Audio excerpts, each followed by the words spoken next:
Okay, so we're going to use these neutralization reactions to find the concentration of either an acid or base. So we have to know the concentration of at least one of the two to find the concentration of the other one. So one of them we won't know and one of them we will know.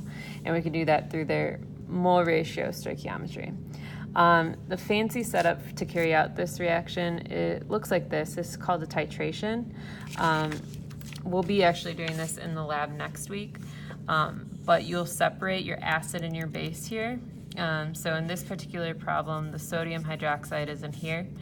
This is called a burette, and the acid is in the flask. And this burette just allows us to drop in the base until we know all of this acid is neutralized, and then we can stop adding the base with that little valve once the reaction is done.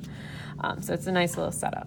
But essentially what we find is that it takes 53.1 milliliters of 0.3 molar NaOH to neutralize 50 milliliters of H2SO4. What we don't know is the concentration, or in other words, molarity of H2SO4. All right, so I'm gonna kind of draw on this picture here. I have 53.1 milliliters of 0.3 molar NaOH added to 50 milliliters of this unknown molarity of acid, and that's what I'm trying to find, the molarity. Well, if I'm trying to find the molarity of this acid, that's moles per liter. I already know its volume is 0.05 liters. What I don't know yet is the moles. However, I can find that through its reaction stoichiometry with the base. So if I can figure out how many moles of base reacted, I can use their 2-to-1 mole ratio to figure out how many moles of acid I had in that flask. So I'm gonna pause this equation for a second to find my moles that were involved in the reaction. So I gotta figure out how many moles of NaOH are involved in this reaction. To do so, I'll use a molarity equation for the NaOH. 0.3 is our big M, that's the molarity. This is gonna be the volume, but we gotta put it in liters. And the moles is what I can solve for of the NaOH. So I'm gonna cross multiply there. 0.3 times 0.0531.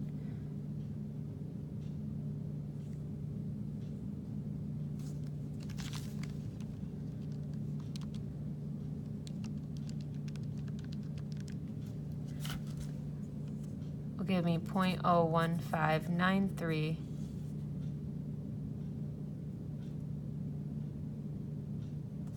moles of NaOH that were involved in the reaction.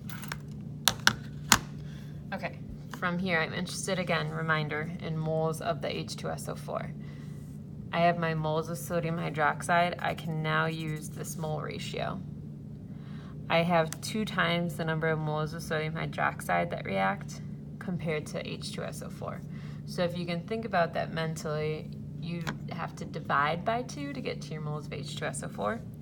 And if you don't want to think about that mentally, just set up another dimensional analysis to cross-cancel your units. So the reaction says every 2 moles of NaOH react with 1 mole of H2SO4.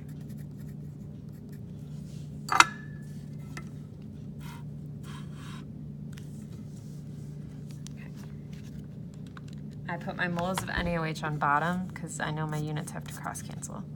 So now I have 0.007, I'm just going to round that, 97 moles of the acid that reacted. Now that I have my moles, I can plug it in here to find my molarity.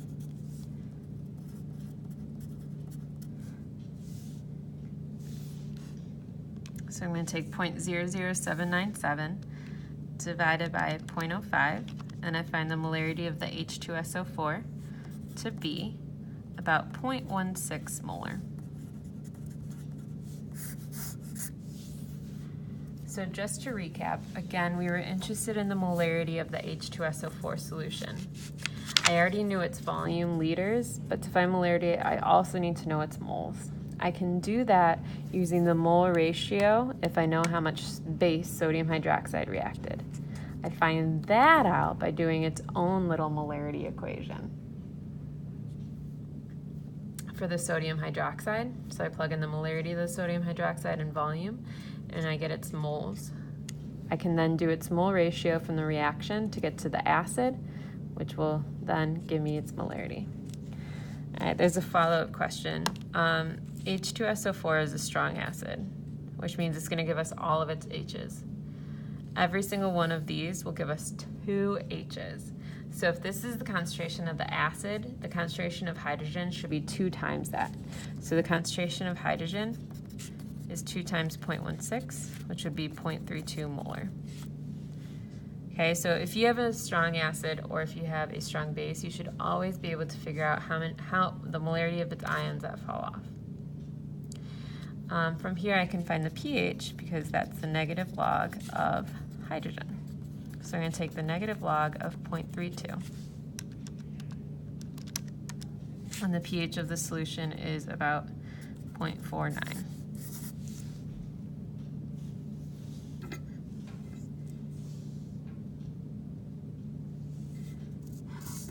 Okay. So another very similar question, just different numbers. So we have 10 milliliters. It's always helpful to circle words because there's a lot of numbers being thrown at you. So 10 milliliters of the barium hydroxide solution is our unknown concentration. So that's what we're going to find the molarity of this chemical, is neutralized by 25 milliliters of 0.2 molar HNO3. What is the concentration of barium hydroxide? Okay, so I'm trying to find the concentration of barium hydroxide, which is molarity, the big M.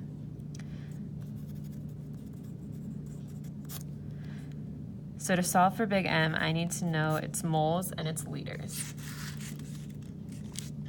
Right now, they only told me its volume. 10 milliliters is the same as 0.01 liters. I don't know the moles of barium hydroxide yet. I could find it, however, by using the mole ratio with the HNO3. So if I can figure out how many moles of HNO3 there are, I can use the mole ratio to get it to barium hydroxide. So I'm going to focus on the HNO3 up here, and I'm going to try to find the moles of it. I do that by setting up its own molarity equation. So I'll have a molarity equation for the acid and the base, separate.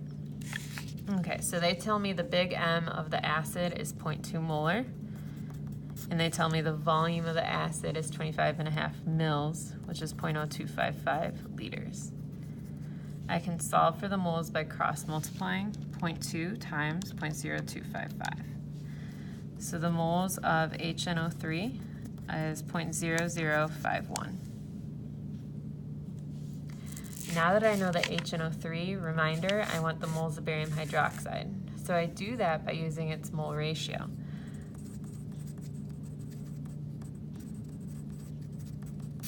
So what has to go on bottom is HNO3 to cross cancel, and every 2 moles of that gives me 1 mole of barium hydroxide. So I have 0.00255 moles of barium hydroxide. That makes sense because the coefficient in front of HNO3 is 2, so I should have the bigger moles of that acid compared to the base. I should have twice the moles of this acid compared to the base. All right, now I know the moles. I can plug this into the molarity equation to get that molarity, which would be 0.255 molar of barium hydroxide. Okay. From here, this is a base because it has hydroxide, and it's a strong base, which means it's going to give us all of its hydroxides, which is 2 per molecule.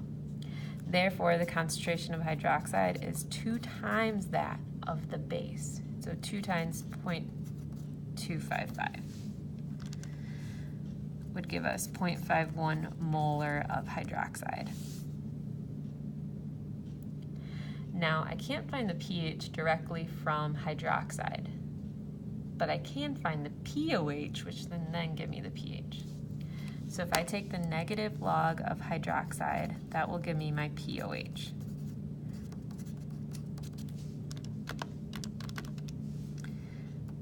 So my POH is 0.29. Well, 14 is what your pH and POH have to add up to.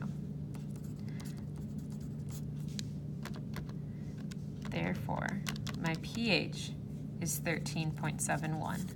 That makes sense because if it is a base, it should have a pH greater than 7. All right, now you guys, if you need to rewatch any of these videos, it's on the calendar if it went too fast for you. And you received a worksheet neutralization practice. You have the rest of the hour to work on that, and it's due on Monday. So please use your time wisely because, of course, you don't want homework over the weekend.